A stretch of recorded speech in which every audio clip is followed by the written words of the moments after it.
How to go live on your close friends on Instagram. Hey guys, welcome back to our YouTube channel. Without any further delay, let us get started. Launch your Instagram application first. Get logged into your Instagram account. Now, in order to go live, tap on the plus icon on your bottom. Here you will see a live option as well. Tap onto it. This will open up your camera.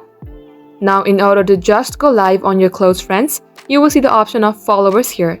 Tap onto it, and it will also give you an option of close friends. Tap it. And now when you go live, only your close friends people will be notified.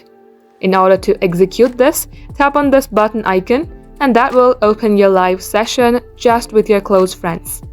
That is how you can do the same as well. Thanks for watching the video till the very end. If it had helped you in any ways, then do like and subscribe.